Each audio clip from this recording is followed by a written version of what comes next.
Subscribe करें city Bhakti YouTube channel and press the bell icon.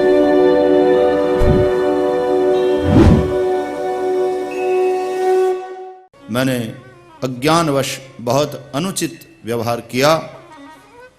आप क्षमा मंदिर दोनों भाई मुझे क्षमा करें।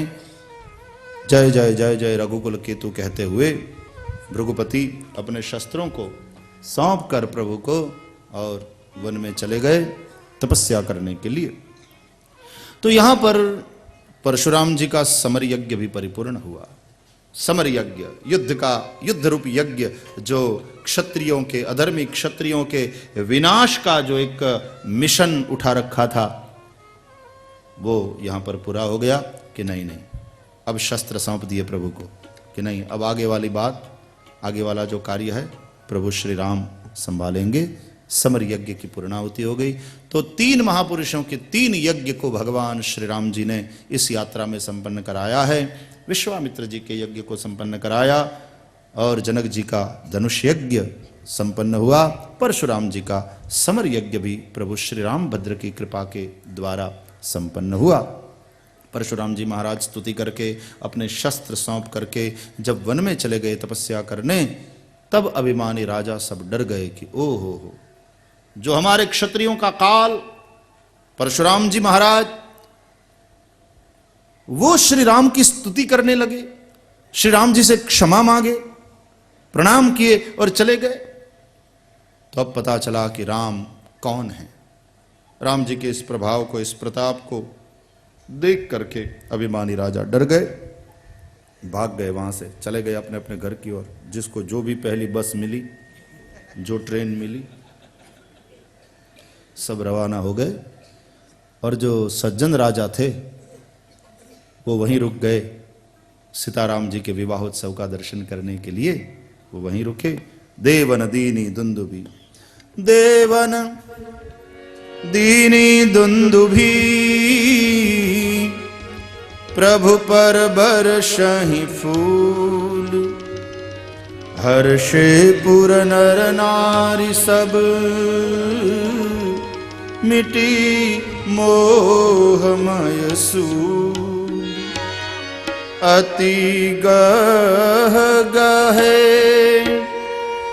बाजने बाजे, सब ही मनोहर मंगल साजे।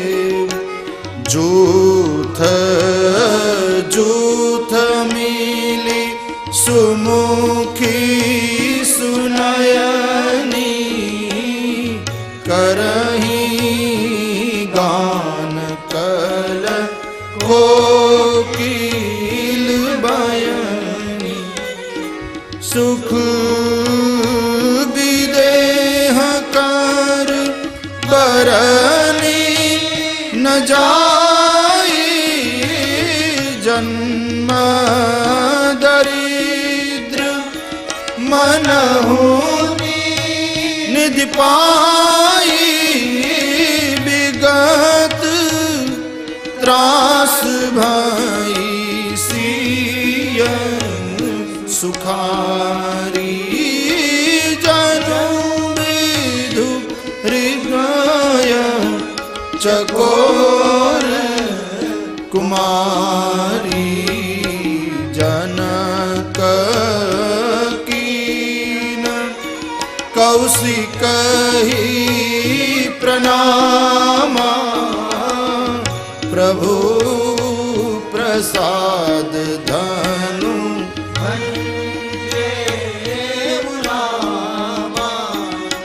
मोहि कृत कृत्य कीन दूहु भाई। अब जो उचित सो कहिय गोसाई, सो कहिय गोसाई, सो कहिय गोसाई।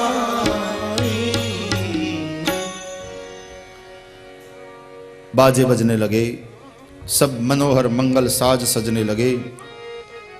जूथ जूथ मिली सब सुमुखी सुनैनी, कोकिल बैनी मिथिलानियां मंगल गान करने लगी। विदेह जनक जी को परम सुख हुआ, जिसका वर्णन नहीं हो सकता। जैसे जन्म से दरिद्र को कोई महान खजाना मिल गया हो। और सीता के मन में जो एक भय था परशुराम जी के गुस्से को देखकर, वो भी चला गया। सीता जी सुखारी भई, जैसे कोई चकोरी चंद्रमा उदित होते ही उसको देखकर बड़ी प्रसन्न होती है। यहाँ जनक महाराज आगे आए और विश्वामित्र जी को प्रणाम किया और कहा कि महाराज, आपकी कृपा से, आपके आशीर्वाद से श्री राम ने धनुभंग किया। दोनों भाइयों ने मुझे कृतकृत्य कर दिया। दोनों भाइयों ने मोहि कृतकृत्य कीन दूबा। लगन जी ने जरा कठोर शब्द में, लेकिन मुझे सच्चा ज्ञान दिया, सही सही समझ दी, और श्री राम ने धनुभंग करके मुझे चिंता मुक्त कर किया। दोनों भाइयों ने मुझे कृतकृत्य किया। अब जो उचित हो सो आज्ञा आप मुझे करें। जनक जैसा परम तत्वज्ञानी महापुरुष इस वक्त अब कृतकृत्यता का अनुभव कर रहा है। मतलब अब तक कृतकृत्य नहीं थे। कृतकृत्य, कृत्य यानी करने योग्य जो है, वो कृत जो कर चुका है, मतलब अब कुछ करना शेष नहीं रह गया। लेकिन देखो, ज्ञानी कृतकृत्य तो हो जाता है, ज्ञानी के लिए फिर कुछ कर्तव्य नहीं रहता। लेकिन फिर भी यदि विश्वामित्र जैसा महापुरुष कुछ कहे तो ज्ञानी कर्तव्य तो नहीं है, लेकिन सहज लीला के रूप में लोगों को दिखाने, लोगों को सिखाने, दूसरों को प्रेरणा देने के लिए कुछ करता रहता है। तो महाराज अब मुझे क्या करना चाहिए, आप मुझे बताइए। देखिए, कृतकृत्यता का अनुभव कर रहे हैं महाराज जनक। बहुत सुंदर कथा है, यदि आप ध्यान से इसको पढ़े, इसको देखें तो 4 महत्वपूर्ण घटनाएं घटी हैं, तब जनक जी कृतकृत्य हुए हैं। राम लखन निकले हैं अयोध्या से विश्वामित्र जी के साथ, तब से लेकर जनक जी कृतकृत्यता का अनुभव किए। इस बीच 4 महत्वपूर्ण घटनाएं घटी हैं। पहली महत्वपूर्ण घटना भगवान श्री राम जी के द्वारा ताड़का का नाश। दूसरी महत्वपूर्ण घटना अहल्या का उद्धार। विश्वामित्र के यज्ञ की रक्षा के लिए तो ये आए ही हैं, इसलिए वो घटना स्वाभाविक है, क्योंकि उसी हेतु से लिख रहे हैं। लेकिन तद उपरांत, अपार्ट फ्रॉम दैट, विश्वामित्र के यज्ञ की रक्षा के अलावा 4 महत्वपूर्ण घटनाएं घटी। एक तो ताड़का का वध, दूसरा अहल्या का उद्धार, तीसरा शिवधनुभंग, और चौथा परशुराम जी का पराजय। ये कहीं एजेंडा में नहीं था, इस यात्रा के एजेंडा में ये बातें नहीं थी। तो अपार्ट फ्रॉम विश्वामित्र जी के यज्ञ की रक्षा 4 घटनाएं घटी है, और इन चारों घटनाओं का संबंध अंतःकरण चतुष्टय से है। ताड़का को गोस्वामी तुलसीदास जी में मन में रही हुई दुर्वासना का प्रतीक माना है। ताड़का कौन है? मन में रही हुई दुर्वासना। इन दुर्वासनाओं के चलते हमारा मन मलिन होता है। ताड़का को मारना, ये मन की दुर्वासनाओं को खत्म करना। दूसरी बात, अहल्या का उद्धार बुद्धि से संबंधित है। जड़ हो गई थी, शल्या हो गई थी, राम जी का स्पर्श हुआ, फिर से अहल्या हो गई, चेतन हो गई जड़ से, यानी बुद्धि की जड़ता का दूर होना। यह संकेत क्या है? बुद्धि की जड़ता दूर हो जाए। तीसरे, शिवधनुभंग। शिवधनुष अहंकार का प्रतीक है, अहंकार टूटे, देहाभिमान छूटे। और चौथा, परशुराम जी का पराजय। परशुराम जी को जब परशुराम जी जब विष्णु का धनुष देने लग गए श्री राम जी को, तो देत चाप आप ही भाई चली, देत चाप आप ही चली गए, और परशुराम मन विस्मय भयो। ये विष्णु धनुष जो है वो चित्त का प्रतीक है। आप जानते हैं, लिखा है अहंकार शिव बुद्धि अज मन शशि चित्त महान, मनुज रूप सचराचर रूप राम भगवान। भगवान के विराट रूप की जब बात आती है तो उसमें ये वर्णन है। आप वेदों में पुरुष सूक्त में भी भगवान के उस विराट रूप का दर्शन करते हैं। सहस्र शीर्घावरुघः सहस्राक्षः सहस्रपात सभूमिग्गुं सर्वतस्पृत्वात्यतिष्ठ दशांगुलम। उसमें विराट के सब अंग चंद्रमा मनसो जातश्चक्षोः सूर्यो अजायत श्रोत्राद्वायुश्च प्राणश्च मुखादग्निरजायत ब्राह्मणोस्य मुखमासीत् बाहुराजन्यः कृतः ऊरु तदस्य जद्वैश्यः पदव्याग्शूद्रो अजायत आदि आदि मंत्र हैं। तो जब विराट की बात आती है तो उसमें वर्णन ये मिलता है कि भाई ये जो शिव हैं ये अहंकार के देव हैं, अहंकार शिव, और बुद्धि अज ये जो ब्रह्मा है वही बुद्धि है, और मन शशि चित्त महान ये जो शशि है चंद्रमा वही मन है विराट का, और मनुज रूप सचराचर रूप राम भगवान ये चित्त के देव हैं नारायण। तो भाई अहंकार के देव हैं शंकर जी, बुद्धि के देव हैं ब्रह्मा जी, मन के देवता है चंद्रमा, और चित्त के देवता कहे गए हैं नारायण। तो चार घटनाओं का संबंध इन अंतःकरण चतुष्टय से माना गया।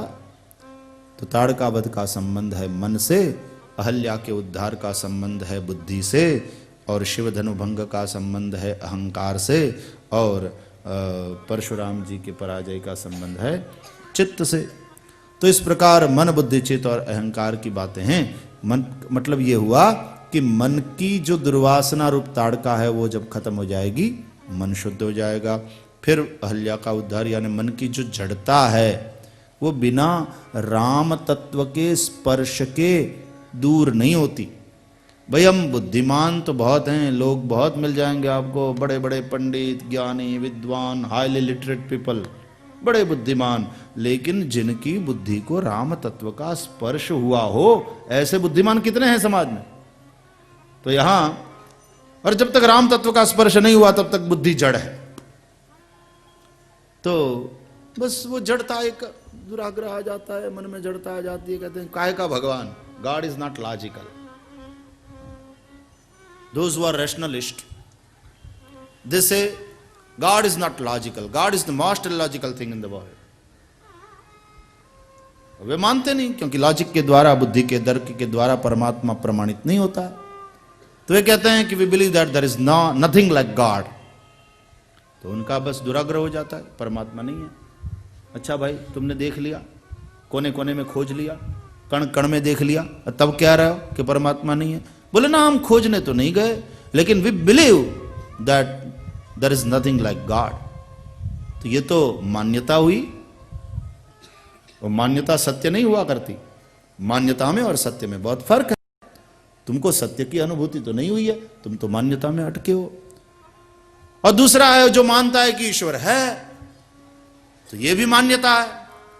भाई उसके लिए ईश्वर एक अनुमान है, अनुभव नहीं। तो ईश्वर केवल अनुमान बन करके हमारे जीवन में रह जाए कि भाई हम स्वीकार करते हैं ईश्वर हैं, हम मानते हैं ईश्वर हैं, उससे बात नहीं बनेगी, उससे बात नहीं बनने वाली। ईश्वर केवल अनुमान बन करके हमारे जीवन में न रहें, ईश्वर जब अनुभव बन करके उतर आए तो आपको शांति, आनंद और परम सुख का अनुभव होगा, जो कि आपका स्वरूप है। उससे आप अभिन्न हो जाएंगे। नहीं तो ईश्वर है और आप पूजा भी कर रहे हैं और माला भी जप रहे हैं और भीतर से आप अशांत भी हैं, दुखी भी हैं, आपके जीवन से आनंद गायब है। इसका कारण क्या है कि ईश्वर अनुमान है, अनुभव नहीं है हमारे जीवन में। तो तुलसीदास जी तो कहते हैं कि अनुभव गम्य भजहि जेहि संता। ये राम तत्व क्या है? बोले वो तो अनुभव गम्य हैं, जिनको संत भजते हैं। केवलानुभवानंद स्वरूप परमेश्वर, भागवत कहता है। तो ये है बुद्धि की जड़ता। राम तत्व का जब तक स्पर्श नहीं होता तब तक हम अपने आग्रहों पर बहुत जोर से चिपके रहते हैं, जड़ की तरह। तो राम तत्व का स्पर्श जब हो जाता है तभी बुद्धि की जड़ता दूर होती है। वैसे तो अहल्या बड़ी सुंदर है, ये आपने कथा सुनी होगी, रामचरितमानस में तो नहीं है लेकिन ऐसी कथा है कि अहल्या के बनाने वाले कौन है पता है? ब्रह्मा जी। अहल्या को बनाया ब्रह्मा जी ने। तो ब्रह्मा सृष्टा है, ब्रह्मा रचयिता है, और उन्होंने एक बार जब इस नारी का निर्माण किया, अहल्या का, इतनी सुंदर कि उस सुंदर अहल्या को देखकर ब्रह्मा जी को चिंता हो गई कि भाई अब इसको संभालेगा कौन, क्योंकि सुंदरता की रक्षा भी करनी पड़ती है, जितनी सुंदर ज्यादा उतना खतरा भी ज्यादा, उसको बचाना पड़ेगा। तो क्या किया जाए? तो ब्रह्मा जी ने सोचा कि कोई संयमी पुरुष मिले जो इसकी रक्षा करे, वो खुद इसमें आसक्त न होए और दूसरों से इसकी रक्षा करे, ऐसा संयमी और समर्थ चाहिए। तो ऐसा एक तपस्वी समर्थ संयमी पुरुष ब्रह्मा जी की दृष्टि में आया। और वो कौन? बोले गौतम ऋषि। बड़े तपस्वी हैं, बड़े समर्थ हैं, बड़े संयमी हैं। तो गौतम ऋषि की सुरक्षा में ब्रह्मा जी ने इस सुंदर नारी अहल्या को छोड़ दिया कि भाई तुम इसको संभालो। अब ब्रह्मा जी की आज्ञा थी, गौतम ऋषि संभाल रहे हैं अहल्या को। देखो समर्थ भी हैं, गौतम ऋषि के सुरक्षा में है अहल्या, किसी की हिम्मत नहीं कि आंख उठाकर अहल्या को देखे, और गौतम स्वयं संयमी ऋषि हैं, तो बड़ी सुरक्षित है वहां अहल्या। और बाद में चल करके ब्रह्मा जी ने यह निर्णय किया कि जो ऐसा समर्थ और ऐसा संयमी पुरुष हो वही इसका स्वामी बनने के लायक है। तो बाद में जब देखा कि यह सब प्रकार से योग्य है, तो अहल्या का विवाह गौतम के साथ कर दिया, तो गौतम नारी बन गई। ये हुआ। तो देखो बुद्धि बड़ी सुंदर है, बुद्धि की ये कुशलता, बुद्धि का चातुर्य, बुद्धि की कुशलता, तीक्ष्ण बुद्धि, तीव्र बुद्धि, सूक्ष्म बुद्धि, प्रकांड बुद्धिमत्ता, अच्छी बात है, बड़ी सुंदर। लेकिन भाई ऐसी जो प्रकांड बुद्धि है वो किसी संयमी पुरुष के अधीन रहनी चाहिए, नहीं तो क्या होगा कि बुद्धि बहुत है और जीवन में असंयम नहीं है, तो वो आदमी बुद्धि का दुरुपयोग करेगा। अब रावण के जीवन में भी बहुत बुद्धि है, रावण कोई कम बुद्धिमान नहीं था, बड़ा ज्ञानी था, लेकिन वह ज्ञान का, बुद्धि का दुरुपयोग रावण के जीवन में दिखाई पड़ता है। एक कथा ऐसी है कि जब सीता का स्वयंवर हो रहा था, तो एक के बाद एक राजा उठ रहे थे धनुष्य को तोड़ने के लिए, और कोई सफल नहीं हो पा रहा था। उस वक्त रावण वहां पर आया और रावण ने कहा कि हे जनक जी, हम आए हैं। बोले आइए दशानंद जी। सब लोग आए हैं सीता के स्वयंवर की बात। रावण ने कहा हम भी सुन के आए हैं। बोले बढ़िया, आपका स्वागत है। सब लोग सुन के आए हैं। दीप दीप के भूपति नाना, आए सुनी हम जोपन ठाना। हमारी प्रतिज्ञा सुन करके सब आए हैं, आप भी आए हैं, पधारिए, आपका स्वागत है। तो रावण ने कहा अब केवल स्वागत से बात नहीं बनेगी, जनक तुम अपनी बेटी जानकी का विवाह हमारे साथ कर दो। जनक जी ने कहा भाई ऐसा कैसे हो सकता है, प्रतिज्ञा यह है कि जो धनुष्य तोड़ेगा उसको मेरी कन्या भरेगी। तो दशानन ने कहा कि क्या तुम्हें हमारे सामर्थ्य में, हमारे बल में शंका है? हमने कैलाश को उठाया शिव समेत, हम विषभुज हैं, तुम्हें हमारी शक्ति में शंका नहीं करना चाहिए। पहले तुम कन्या मुझे दो और बाद में हम धनु को तोड़ेंगे। बोले नहीं, पहले धनु तोड़ो बाद में कन्या को भरो। तो रावण कहता है अरे जनक, हमने तो समझा, हमने सुना कि तुम बड़े ज्ञानी हो, लेकिन बात तो तुम अज्ञानी की तरह कर रहे हो। तुम्हें यह पता नहीं कि पहले कन्या राशि आती है बाद में धनु राशि आती है। 12 राशियां जो है उसमें कन्या राशि भी है और धनु राशि भी है। तो कन्या राशि का नंबर है 6वां और धनु राशि का नंबर है 9वां। तो कन्या राशि पहले आती है, धनु बाद में। तो यही शास्त्र का क्रम है, पहले कन्या और बाद में धनु। इसलिए तुम पहले कन्या हमको दो और बाद में हम धनु तोड़ के बताएंगे। देखो शास्त्र का बड़ा ज्ञान है, लेकिन उस ज्ञान का कितना दुरुपयोग रावण के जीवन में। तो भाई कोई बुद्धिमान हो, शास्त्र का प्रकांड ज्ञाता हो, इतना पर्याप्त नहीं है। उसके अपने जीवन में संयम है क्या? यदि वह संयमी है तो वह अपनी बुद्धि का सदुपयोग करेगा, नहीं तो अपनी बुद्धि के द्वारा दुरुपयोग करके दुनिया को दुखी करेंगे। ये कंप्यूटर वायरस क्या है? हमने एक बार किसी से पूछा कि ये क्या है। बोले वो कई जो कंप्यूटर के बड़े प्रकांड ज्ञाता होते हैं ना, वो ऐसी प्रोग्रामिंग कर लेते हैं कि एक ईमेल भेज दिया या ऑन दैट पर्टिकुलर डे आपने यदि अपना कंप्यूटर खोला या तो उस ईमेल को आपने रिट्रीव किया, तो वो वायरस आपके कंप्यूटर में घुस जाते हैं और पूरा सिस्टम बिगाड़ देते हैं।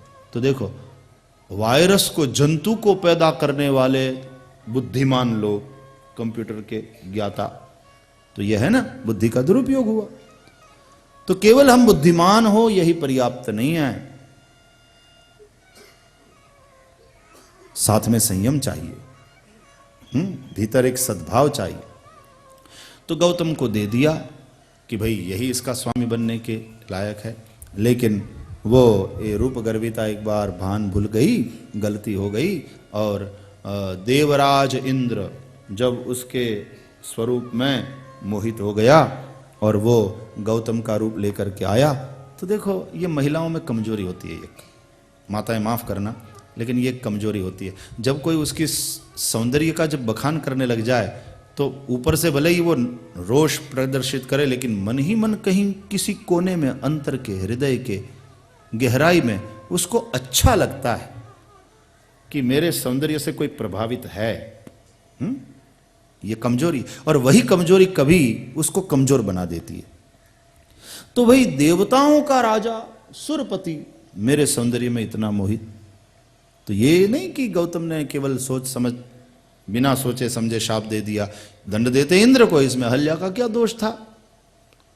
इंद्र तो गौतम का रूप लेकर आए थे, लेकिन नहीं, अहल्या के मन में भी थोड़ा ये अभिमान है, फलस्वरूप इंद्र को भी शाप दिया सहस्र भग होने का, और अहल्या, इंद्र को शाप दिया, उसके साथ साथ अहल्या को शाप दिया शल्या बनने का। तो अब उसको राम का स्पर्श हो गया उस शल्या को, तो फिर से हो गई वो अहल्या। इसका मतलब है कि बुद्धिमानी अच्छी बात है, लेकिन वो जड़ बुद्धिमानी वो कोई बहुत अच्छी बात नहीं मानी जाएगी। उस बुद्धि को, बुद्धि प्रतिभा को राम तत्व का स्पर्श होना चाहिए, प्रभु का स्पर्श होना चाहिए। तो यह है अहल्या उद्धार की बात। और फिर शिव धनुभंग, अभिमान टूटे, देहाभिमान छूटे, यह आवश्यक है।